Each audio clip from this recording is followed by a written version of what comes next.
La saison 2024 a offert plus de moments classiques que n'importe quel autre, et le Grand Prix d'Azerbaïdjan a été le dernier épisode palpitant d'une saison qui promet de se jouer jusqu'au bout. La place de Red Bull au sommet du championnat des constructeurs a été prise par une autre équipe, pour la première fois depuis une éternité, avec McLaren s'emparant de la première place. Mais cette position est loin d'être sécurisée, car Ferrari leur met la pression, et Red Bull fera tout pour riposter. Le classement aurait pu être encore plus serré s'il n'y avait pas eu un accident au 49e tour qui a déclenché une tempête de réactions. Bien que l'on s'attendait à des étincelles entre Red Bull et McLaren ce week-end, c'est désormais Ferrari qui semble avoir engagé les taureaux. Vous voulez connaître les implications de l'accident et de l'incident, surtout entre Sainz et Perez?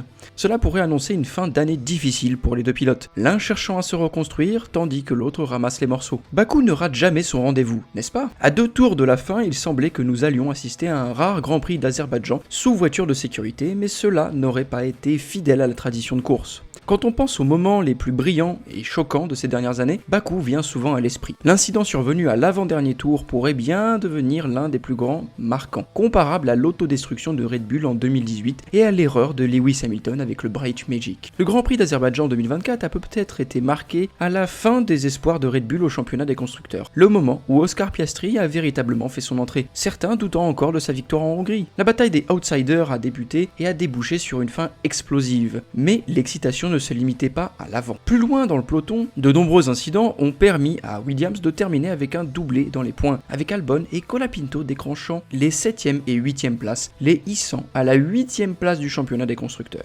Colapinto a même dépassé Kevin Magnussen au classement des pilotes, malgré seulement 2 courses cette année. Et avant que vous ne disiez « mais l'une de ces courses était avec Ferrari », Magnussen a été écrasé par Hülkenberg toute l'année, et Colapinto l'a battu dès sa première course en F1. Si Haas a un peu de bon sens, ils rachèteront les 7 dernières courses du contrat de Magnussen pour permettre à Colapinto de finir la saison. Et si Audi est intelligent, ils feront tout pour recruter Colapinto s'ils veulent du sang neuf plutôt que la présence soporifique de Bottas aux côtés de Nico Hülkenberg. Bon, parlons du gros incident. Ils n'étaient pas déjà amis ce week-end et après 3 quasi-collisions, ils ont finalement fini le travail, selon Oscar Piastri, le comédien à mi-temps. Il n'a pas tort. Plusieurs visites chez les constructeurs et les commissaires pour s'être gênés auraient déjà rendu leur week-end à Bakou tendu. Mais l'accident au 49e tour a mis le feu aux poudres. Pour Sergio Pérez, il avait sans doute déjà fait ce qu'il fallait pour apaiser Red Bull, en se maintenant en tête dans les positions de podium pendant la majeure partie de la course. La couverture de Sky Sports l'a mené, loué pour une course régulière et constante. Si la course s'était terminée comme au 49e tour, il aurait peut-être convaincu certains de chez Red Bull d'avoir raison et de le soutenir malgré ses mauvaises performances récentes. Mais quelque chose que je voulais crier à la télé, c'est que cette exception était prévisible. Pérez a toujours été un spécialiste de Bakou. Ce circuit est particulièrement et principalement la raison pour laquelle Red Bull l'a gardé en plus des avantages financiers. Helmut Marko et Christian Horner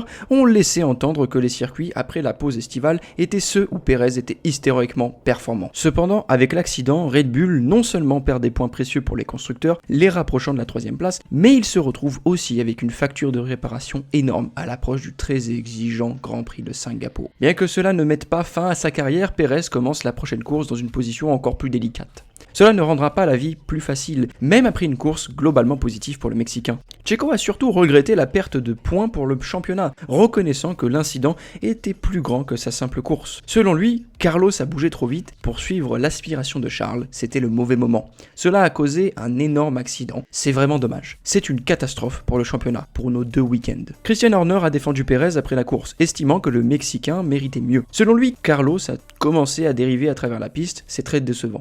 Checo aurait dû au moins être sur le podium aujourd'hui. Cela nous a coûté cher, en points comme en dommages. Malgré la déception, c'est Carlos Sainz qui pourrait payer le prix le plus fort, avec une possibilité de pénalité à Singapour, ce qui nuirait davantage à Ferrari dans la poursuite de la 2e place au championnat des constructeurs. Il est naturel pour un pilote de course de vouloir s'éloigner du mur, et en regardant les images embarquées, on peut voir les pilotes vérifier leur rétroviseur juste avant l'impact. Sainz a aperçu Pérez, mais malheureusement il semble que l'Espagnol n'ait pas réagi à temps. Carlos Sainz pourrait bien être responsable d'une partie de l'accident, même si la situation était extrêmement serrée. Certains estiment que Sainz a plus de responsabilité dans cet incident, car il a légèrement dérivé vers la gauche. Mais ce n'est pas un endroit où on s'attend à avoir un accrochage, et les 2 pilotes comptaient probablement sur l'autre pour éviter la collision. Le problème ne vient pas uniquement du mouvement de Sainz, mais aussi de la faible visibilité dont les pilotes se sont plaints tout au long du week-end, ce qui aurait pu empêcher Pérez de réagir à temps. Si Pérez avait eu un peu plus d'espace, il aurait sans doute pu prendre une meilleure trajectoire et se préparer à profiter du DRS dans la ligne droite, ce qui aurait probablement assuré sa compétition dans le virage suivant. En fin de compte, Red Bull peut être légitimement contrarié par rapport à ce résultat, mais Carlos Sainz reste convaincu qu'il n'a rien fait d'anormal. Selon ses propres mots, j'avais bien géré mes pneus, j'ai dépassé Checo qui se battait avec Charles et après être sorti du virage 2, j'ai pris ma ligne de course normale. Je n'ai fait aucun mouvement bizarre et pour une raison que je ne comprends toujours pas, nous avons eu une collision. Je pense qu'il avait assez de place. Je n'ai fait aucune manœuvre étrange, mais c'est la course. Parfois, tout se passe bien pendant 48 tours et dans les 2 derniers tours, un accident arrive. Ainsi, avec tous ces éléments, la question reste, qui est réellement à blâmer pour cet incident? L'opinion publique semble divisée, avec certains plaçant la faute entièrement sur Sainz, tandis que d'autres estiment que c'était un accident de course, où la responsabilité est partagée. Peut-être que la véritable réponse se situe quelque part au milieu.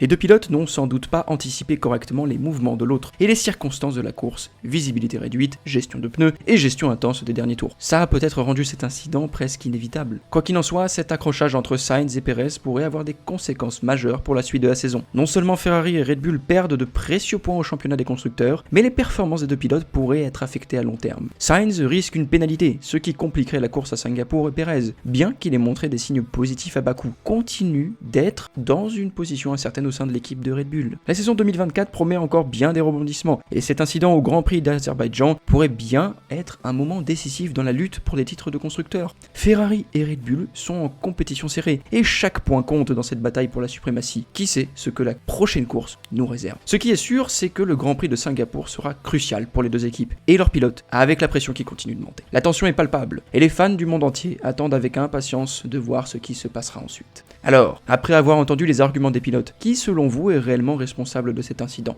Est-ce une faute de Carlos Sainz, ou était-ce simplement un incident de course malheureux?